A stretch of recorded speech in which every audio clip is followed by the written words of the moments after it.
love being a father because I had something to do with producing life, and the joy of seeing that life grow, and and being the kind of father that want to do everything I can do to make sure that they have a fighting chance out here to be all that they are capable of becoming in this world.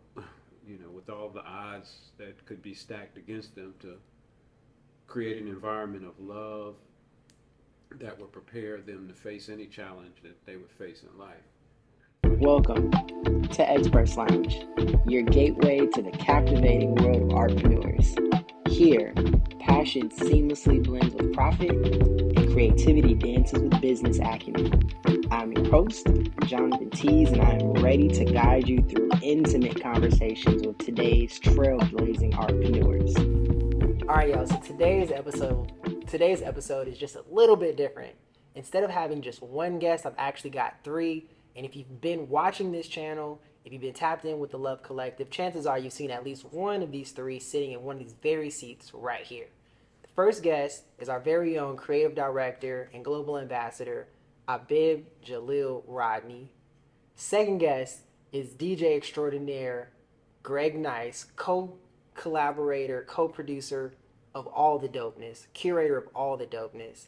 And the third, last but not least, is Mr. Greg H. Brown, Renaissance man extraordinaire, and of course the father, super producer Greg Brown, behind the scenes pulling the strings of this show. And today, the thing that they all have in common is that they're all fathers. So we're going to get into this concept of fatherhood and what it means, what it represents. Fellas, thank you all for spending this day with me. Absolutely. All right. So I think this concept of fatherhood is something that is a conversation that we're becoming more and more aware of, intrigued by, but I'm very curious in how you guys approach the concept, especially given the fact that society tends to go super hard for mothers and Mother's Day, and Father's Day doesn't quite get the light of day. So I want to talk about this and celebrate you guys for transitioning into this area of fatherhood and the weight that holds for you guys. So my first question is, what does fatherhood mean to you? Babe, we can start with you. Oh, wow. Okay. On the spot. I think a part of coming into your sense of manhood, and one of the things you learn from when you do become a father is that sometimes it can feel like a thankless job. Sometimes you won't get the recognition, and I think that's also part of being a leader. I don't think that you being a male or you being a man makes you a leader, but I think once you come into that space of being a leader, you realize that it's more about the people that you're serving more than it is about yourself. And so fatherhood is kind of similar to that as well. It stops being about you and it becomes about the people that you're serving, particularly your children. That's what I would add to that. Greg, next. Well said. I think it's a gift. It's a gift. It's a high level of responsibility and an opportunity. It's an opportunity for you to mature in ways that otherwise you may have not, and to be able to pass down the better parts of yourself for the betterment of someone else. That's fire. Mr. Brown, what does fatherhood mean to you? Well, like Abed and Greg was saying, it's an honor and it's a responsibility, of course. And it made me think about the Lion King when he's holding little Simba up. The only thing greater than was that roots. The only thing greater than yourself. Everything the light touches. Everything the light touches. That's what I was liking.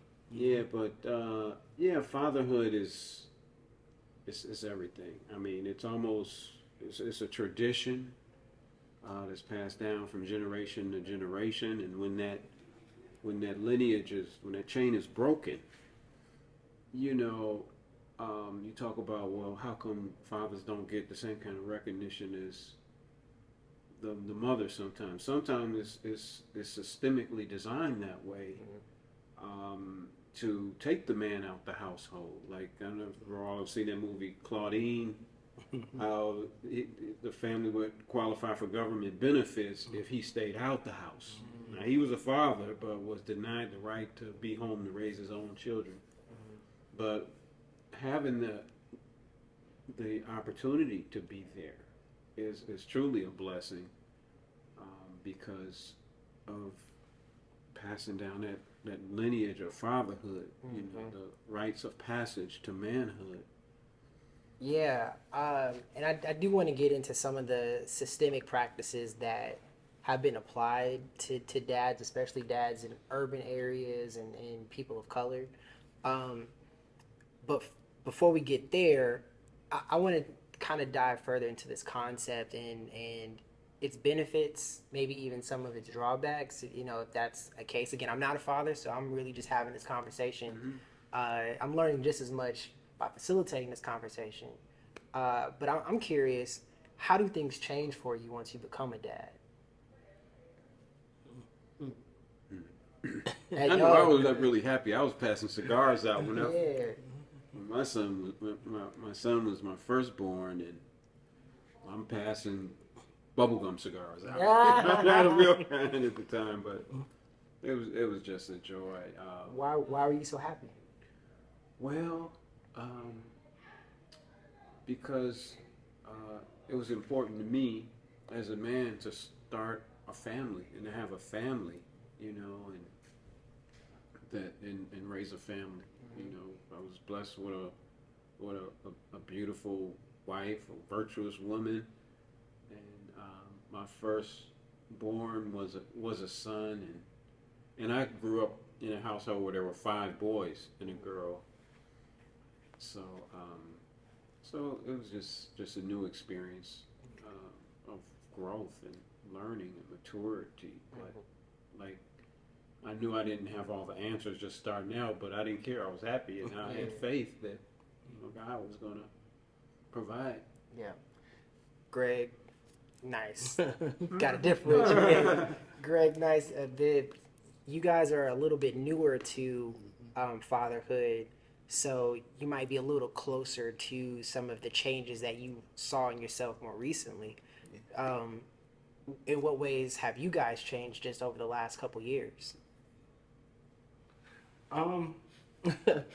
Priority, right? You don't have, at least for me, you don't necessarily have the freedom to kind of like, I'll figure it out. You kind of don't have that, at least with the level of, I guess like autonomy that you have when you just single and don't have kids, right? Once you now, I don't want to frame it as pressure, because it's not pressure, because you still have to go through your paces, but like now it's just different. Like the coolest thing in the world to me is being home. Before, it was about a gig or about a, you know what I mean? Now it's just like, now people ask me certain things, and it's kind of like you thinking, my daughter go to bed at 8, so if it can't happen before, then I'm sorry. You know what I mean? So priority, your sense of priority, your sense of time, your sense of even how I go about mapping out my day is focused around this thing, right? So all of those things are like, there was like fundamental changes. I had friends that had kids, and they would come over, and I would see them do certain things. I'm like, how you even think like that? But you don't realize it, but it's like the minute your child is born, something clicks, and you just automatically just start kind of doing things a certain way. You know what I mean? It's not, some things you have to learn, but some things it just kind of click into place. Like you could tell, like that's what we were. It's a part of how we were created. You know what I mean? And those things just kind of click into place, and you just have to be humble enough to kind of submit and go with it, so that you can benefit your family. Yeah. I think for me, man, it's multifaceted. So like, for me, like, you know, I really wanted a daughter, you know, more than anything. And I think that was a very selfish, I had selfish reasons for wanting a daughter. when you have the love of a woman or have the admiration of a woman, it can be very fulfilling. But how much does that contribute to your growth? And I feel like God was laughing at me when He gave me a son, because it's my first child. Because then it forces you get into this momentum as a man, even if you're doing self-reflection and trying to improve upon yourself, where you almost start believing your lies. You get really good and really convincing at explaining yourself and why you are the way that you are. Whereas with a son, I almost feel like it's an exact reflection of yourself. So it forces you to look at self. Is that if your son is yelling, and the same thing for your daughter, but if your son is yelling, he's yelling because you're yelling. So literally the only way to get him to stop yelling is for you to stop yelling. And that's something that I didn't realize until he was here and he was present and he was doing the things that he does. So for me, I think it was a lot of self-reflection. It was a lot of analyzing myself, and it forced me to stop lying to myself.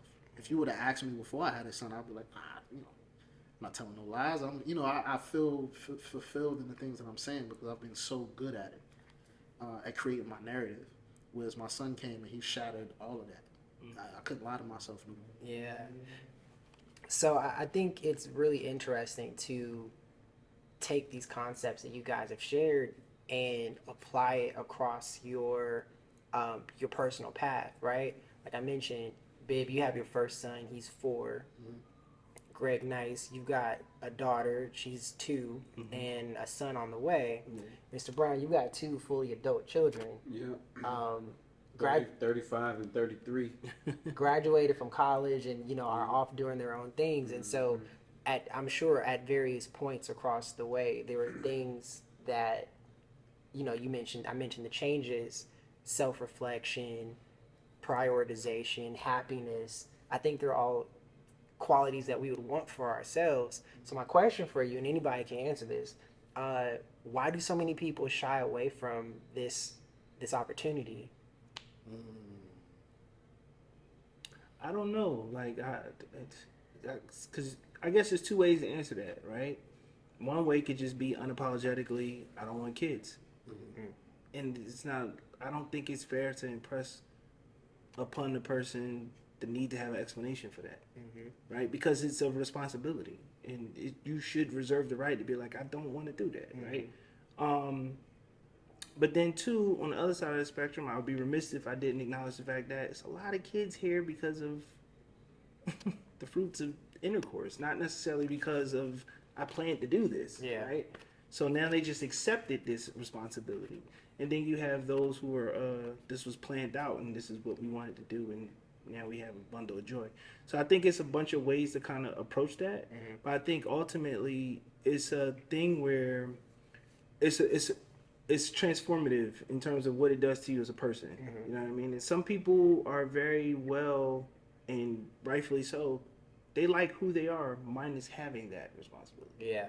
I don't necessarily think anything's wrong with that. And then for some people, they feel like they find fulfillment in raising children and trying to be a parent. Even like, and sometimes I think those ideals are more common to a female, where you feel like women are fulfilled because they have kids. I think the same could be true of a father. You know what I mean? Like even me, like having a kid, I'm not going to say I feel like I arrived at my purpose, but I definitely was like, yes, I love this. Yeah, you know what I mean? It just probably shows up differently, exactly, than it may for the mom. Right. So, what do you guys? Again, feel free to toss out your answers.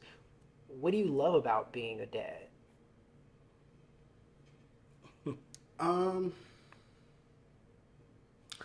I love knowing that whatever it is that I'm working towards is going to live beyond me. Mm-hmm.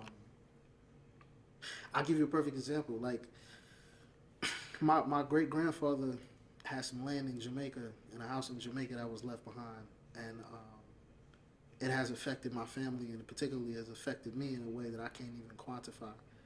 And I met him, but I've never really met him, so to speak, right? I don't really know him like that.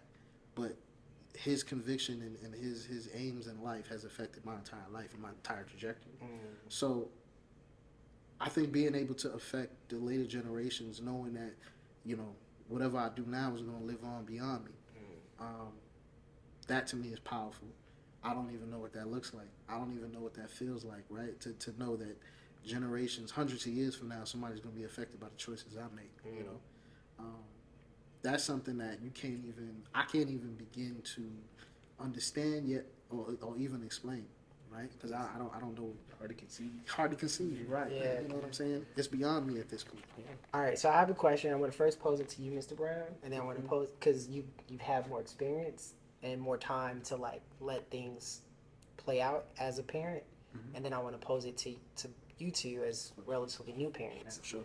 How has being a father impacted your income?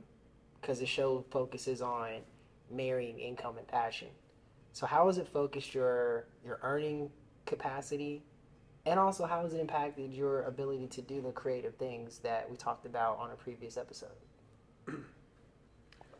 Well, I guess I would have to first answer that by first answering the previous question about why I love being a father. Sure.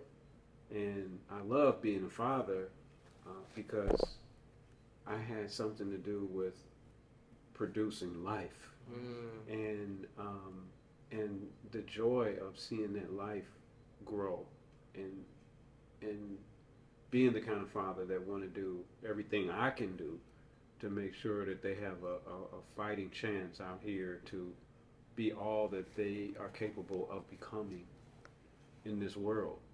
You know, with all the odds that could be stacked against them, to create an environment of love that would prepare them to face any challenge that they would face in life. Financially, you know, it's going to make you, if you're going to be a good father, you got to be a good provider. I came from a family where my father he showed his love for his family by being a provider. He didn't give you all the hugs and everything, but I learned from that, and I'm passing that example down in my household. But I'm more of a, you know, I'll hug my kids, and even to this day, no nothing effeminate about that. Right. Yeah. That ain't nothing but love, you know. That's power, and it's just a joy watching them grow. But you know, you can look at the financial side and say, okay, well, you got 1 or 2 more mouths to feed in the household, so you're gonna need some more money. Yeah. So it's a motivator, but then the inspiration that you get from them inspires you in other ways. I've written poetry about my children. I wrote a poem about my son called My Future Son, talking about, you know, when he was born, how I knew he was going to go into a world that I wouldn't be able to see. And, you know, videotaping them. So I don't know if you guys do that, but videotape everything. Oh, yeah. Because this is just, because we can look back on those videos even today and just see the growth that has occurred over the years. Yeah. So, you guys, how has fatherhood impacted your pockets? How has it impacted your creative productivity? And I want to frame it in a way like you know, Mr. Brown, his kids are out of the house now. Right. You guys are very much in the more mouths to feed stage. Yeah, I think, well, financially, man, it puts a fire under you like you can't even explain. You know, again, when it becomes more than just yourself, it's a different kind of motivation. You know, if it's up to me, man, you just give me some video games, some snacks, I'm good for the rest of my life. You know what I'm saying?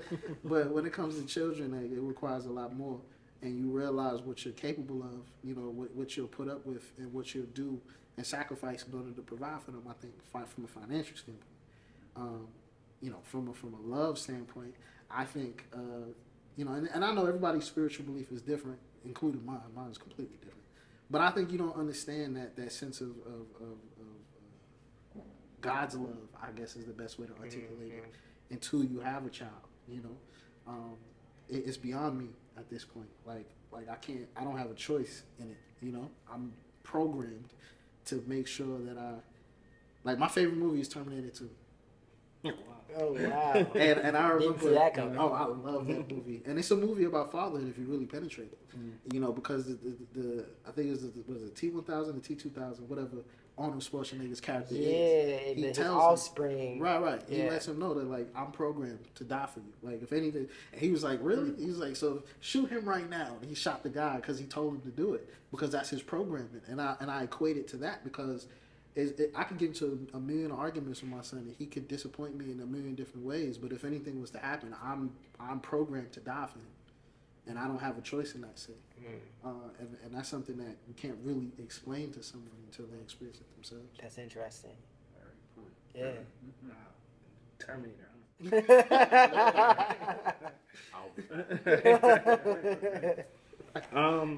I feel like both of them pretty much hit the nail on the head financially. Financially, you're gonna get up and do what you need to do. You don't, because you want to be the example that you need to be. I think you don't deviate from your principles, right? So you don't necessarily go out and do something that's just not aligned with the characteristics and the principles that you're trying to instill in your child, right? But you do what you got to do. You know what I mean? You do what you got to do, and you do that willingly. Financial frustration is true of anybody in whatever circumstances or station they're in their life. So that's always going to be a thing. But that don't mean that you look at your children or your child as if they're a bill. You know what I mean? You just do what you have to do because that's, you embrace the responsibility of. Yeah. And you love them. This is what I need to do. It's a gesture. It's a further extension of your love for them, right? Yep. On the creative side of things, ebbs and flows. And I think a lot of times that has to do with, especially if you have a partner, if you're married or whatever, a lot of that you're going to kind of navigate with your partner, right? And it's based on what type of routines that y'all put in place and how you're raising children. And that gives you the pockets and the spaces to be able to get into your creative endeavors, right? If you're single, then you kind of figure those things out in whatever means that you can do it, right? But I think ultimately is like, especially for me being like new at it, it's just the newest of the bunch. The newest of the bunch. It's just, again, just being willing to understand the, like, this is a ride. It's not a we're gonna do it. You can't be rigid about any of it, right? It's just, this is a ride. Like my daughter, you said videotape. I never had so many videos and pictures on my phone ever. Like, it's ridiculous, right? But I'm cool with it, right? Yeah. Because those are the moments that, like, if I'm at my day job or if I'm doing something or whatever the case may be, and I just feel a little more grayer than the actual day, I could go in the phone and look at this, and it's like, okay, cool. Yeah, I mean, it makes you keep the main thing the main thing. Yep. So I think it's very interesting how you guys talk about the inspiration, but also seeing somebody outside of yourself, but who also like mirrors you. Yeah. And something that I understand conceptually about parenthood is like, even though you may have birthed your child, you don't necessarily control them. And you also don't control what happens to them.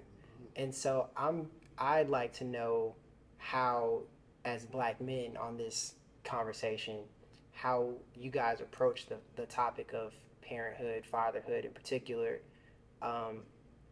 raising children of color. And if you think that might have to be different than what you perceive, non-children of color, parenting non-children of color, any differences, but particularly, like, how do you approach that knowing the society that we live in? Personally, I don't, I mean, ask me this 10 years from now, but right now, in the here and now, I don't have my mind state is this: you make your kids aware of the things that they need to be aware of, without injecting my personal point of view or opinion of those things, right? Give the information, right? Give them the information, and then be a resource to help them navigate, because things are going to happen. You know what I mean? Things are going to happen. They're going to make mistakes. They're going to develop their outlook or their viewpoint about things, and you have to be okay with that to a certain extent, right? So to me, it's just about giving information. I don't want to give my child the information from the standpoint of you're a child of color and you come from a family of color. I don't necessarily want to give them the information from that lens because I feel like I'll be injecting too much of my own personal thoughts about that into it. Instead, I want them to kind of walk into this having the information of like, this is what it is. But at the same time, like, I want you to be able to navigate this the way that, like, it's conducive for you. You know what I mean? I don't want to taint that in no way. So we put them around, like people that look like us in terms of complexion, but then also we put them around any and everybody else. Like gravitate, like humans, love humans, and let's focus on being a stand-up human being. Yeah. You know what I mean? And then as they go through their life and hit their beats, they'll run into the things that they run into, and hopefully those core principles will equip them with the know-how to navigate those situations. Yeah. Yeah, I agree with that because, you know, male, female, black, white, you know, ultimately you want to raise your children on the principles of love. There you go. So, which has no color, no gender. We're in male bodies, we're fathers, but the principle of love ought to be the same through and through. And one thing we don't want to do, to your point, Greg, is pass down any preconceived prejudices or even fears that we have, you know, to our children. Give them an opportunity to have their own experiences, and I think if you give them good, and love can be, you know, that hard love too. Now, you know, soft love and hard love, the discipline when needed, but kind of direct and guide, but not necessarily, as you said earlier, Tease, control. Yeah. You know, they're going to be their own people. You know, they came into this world bringing something special, and it's our job to nurture that. So earlier, though, you did mention some of the systems that and structures that are in place from a legal standpoint, written into, you know, the government practices and all that good stuff that can be presented in a way that can take the father out of the home. And so how can you still approach your role as a father, as a nurturer, objectively, when there are some very real practices in place that are kind of working against you, per se? I think those are the things that we make aware to our children exist in the world, and you know, they were not born into a perfect world, and for us to cloud it as being anything other than that, we would be crippling them to deal with it.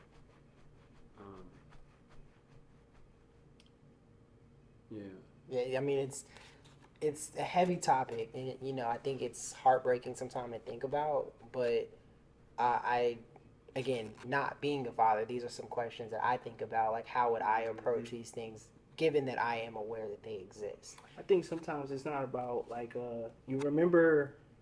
There's certain things that you want to teach your kids, principally, because you want them to be able to make a decision, sound decisions based off of the principles that's been instilled in them. Those principles don't have to include what some people might consider to be like, this is the harsh reality of the world you live in. We got that, and they're gonna come across those things as they grow older, right? But the principles that you instill in them are the things that I believe will help them to navigate said harsh realities, because it takes away the opportunity for them to be subjective about anything. You know what I mean? Walk into these things and kind of have an objective point of view to some extent, so that you can make the best decision. If you going in it subjectively, then it's like now you're, at least from my vantage point, it's like I would be teaching my kid how to go into a situation or look at situations like subjectively, like, hey, look, we are this color and this is some of our plight in this world and in this community and things like that. Okay, albeit true, right? But I don't want them to experience these things and now they're just making a bunch of emotional decisions as a result of. You know what I mean? I want them to, you're going to experience this, you might experience this, you might come across this. In fact, as your dad, I had to deal with such and such. But it doesn't change the fact that principally you can make some really, really good objective decisions to stack to the sort of person that you would like to be in the world. It sounds like empowering them to make those decisions when presented to them. Yeah. So I'm very curious because I am enamored by the idea of legacy, and something that you guys have talked about is passing on your ideologies to your children. But beyond just your ideologies, what are some things that you guys are interested in passing along to your children in terms of, physical assets, or like we discussed in preparation, this really big word, I'm gonna try not to butcher it, but epigenetics. Okay, yeah, that Which deals with in our bloodline, our DNA, the trauma of slavery, our fears that could very well be unknowingly passed down from generation to generation. So you can pass down wealth or you can pass down trauma. So what are some things that you guys are actively working towards building for yourselves and for your legacy that you hope to share with your children one day? Frame of mind, really, for me. I mean, to piggyback off of what both of these two brothers mentioned earlier, really and truly, I think for me, I didn't really, there was no fear that was passed down to me. And I have to also respect the fact that I'm not African American, and we had a completely different experience in the way that I was raised. But what was passed down to me was a frame of mind and like common sense, you know, to where it's the same kind of frame of mind I want to pass down to my son. To where, you look at the situation. I want my son to be empowered enough to look at the situation at hand and to be able to point out how ridiculous it is. You know what I'm saying? Right. I want them to be able to look at things that are said to them. Like if someone says to them that a black man can never be the king of the universe, I want them to look at them and be like, that's the craziest thing I've ever heard in my life. That makes no sense to me. Because that's essentially what was done to me. No one ever told me that because you're black, this, that, and the third. What was told to me is because you're black, you're amazing. This is an amazing world, and you are the king of it. And whenever someone was trying to convince me that because of my skin color, because of where I'm from, that I'm not capable, I immediately rejected it because I just thought it was the stupidest thing I ever heard, right? From a common sense standpoint, not from a Afrocentric or I'm proud to be black standpoint, but it just literally didn't make sense to me. You know what I mean? And so I think for my son, one of the most important things is to not kill his reasoning capabilities, because kids are a lot smarter than we give them credit for. They're able to call out, excuse my language, bullshit a lot faster than sometimes adults are, because we get conditioned to accept stupidity, if you will, right? It's just the way it is. I got to do it this way. Where it is like, I'm not doing it like that. And out of fear, we kind of try to condition them to not do it that way. But I think that's my main takeaway, is to not kill that sense of innocence and common sense in him, and he'll figure it out on his own, really. Yeah. So what I want to leave for him is that frame of mind that my father gave to me, that hopefully he'll give to his children. Because everything, I can give him money, I can give him land, I can give him a house. All of that's for naught if he doesn't have the mentality to be able to manage it properly. And I think that just comes with common sense, that you're capable, just for existing. And not being, to piggyback off what he said, just not being afraid to tell your kids the truth. Like the truth about the systems that's in place right now, the truth about where we are in the world, the truth about what's going on in the world. Tell them the truth. You know what I mean? Like it's everybody in telling them the truth doesn't mean that we just unload or dump on them. Right. You know what I mean? It's a gradual process, right? And it's all based off of what they're able to comprehend at any given point in their life. But just being honest with them and telling them the truth about what's going on at various intervals, because again, that is the best way to equip them with the information that they need to be able to make sound decisions. You know what I mean? I think that's the biggest thing. You just want to have a kid that you could look back and be like, he turned out all right. Yeah. Mm-hmm. I hear a lot of knowledge in this coming from this part. Mr. Brown, now that you've got children who are adults, is there anything aside from that you want to add to the legacy conversation? Well, when talking about legacy, saying it takes a village to raise a child. Just to insert that idea, it takes a village to raise a child. But the village is made up of families. Where ideally the family units are there's a father, a mother, parents that are raising children. So, and in the absence of those unbroken families that make up the village, you can't rely too heavily on the village.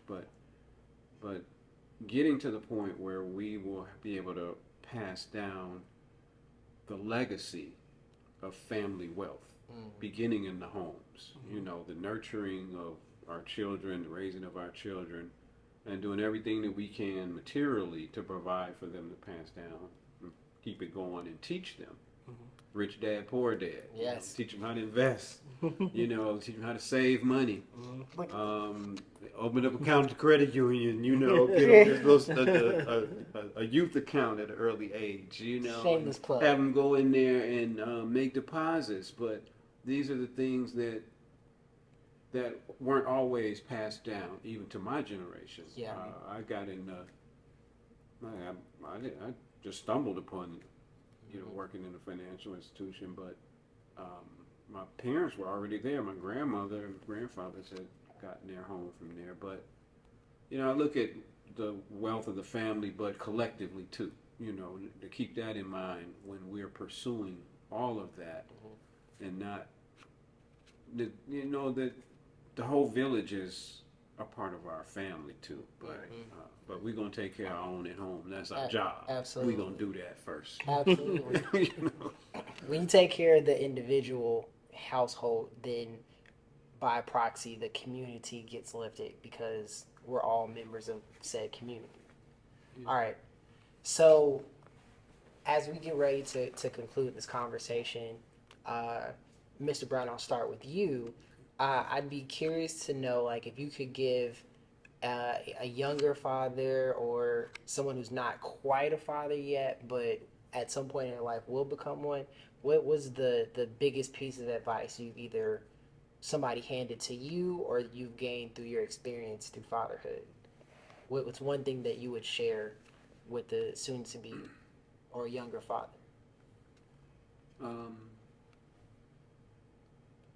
I would say, don't be afraid to give your all. Don't be afraid to give your all, because your children are the only thing greater than yourself.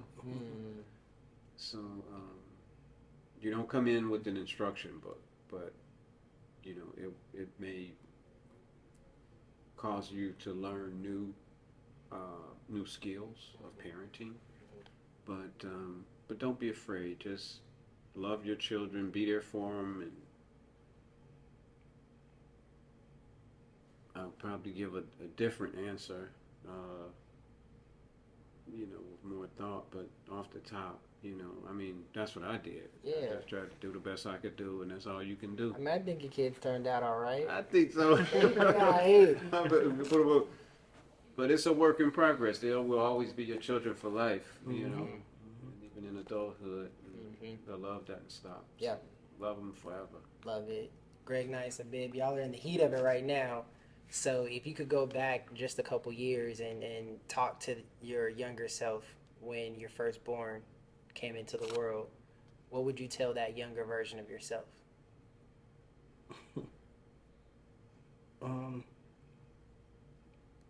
Enjoy it. Enjoy. Enjoy it, man. It's not some things are a foregone conclusion.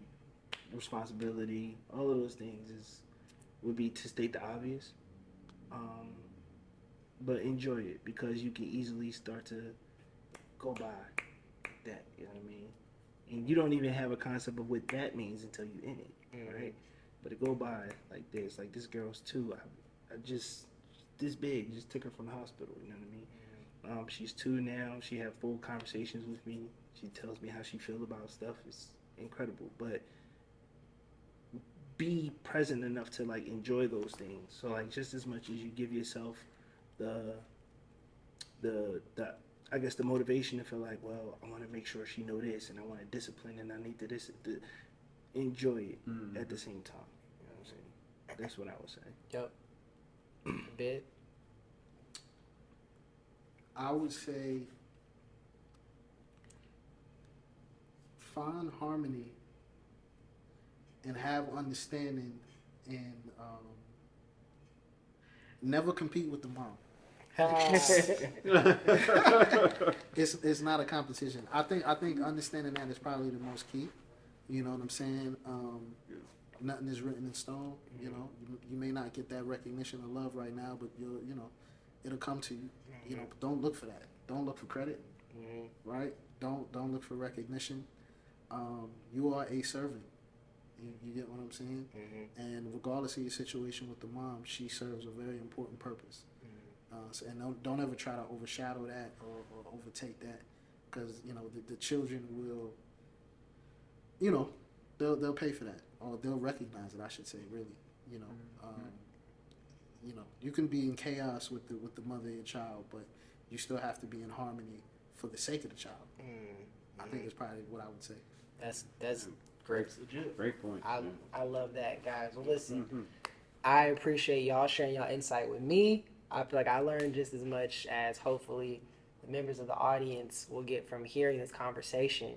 So, thank y'all for sharing. So to summarize what everybody can find, I'm gonna go ahead and just toss all the alley-oops. We got Bib at I Create Art. We got Greg Nice at Trust Your Dopeness, as well as The Blacklist. We got Mr. Brown Sr. here at Greg, Gregg, don't forget that second G, GregHBrown.com, and me, I am The Expertise on social media. Be sure to follow us at We Spread Love, that's LXVE. I got to give a big shout out to my producer, my man behind the camera, Greg Brown Jr., aka Skybox Cinema. Thank you so much for setting all of this up. His son. And if you enjoyed this conversation and you want to get it sent directly to you, make sure you tap in with the Love Notes email, mailing list. You guys get first dibs on everything we got going on. I write it and send it straight to you. And if you want to support the show, please go over to Patreon. Support by becoming an official Love member. Patreons get early access to everything we do. And when I say everything, I mean everything, because we do a lot. And of course, we have Love merch for sale. Proceeds from our Love shop do go right back into funding our endeavors, like this show, like our events, like our projects that we support and highlight other entrepreneurs and artists. We like to call them artpreneurs. And until the next time I see you, I wish you all peace, love, and always seek expertise.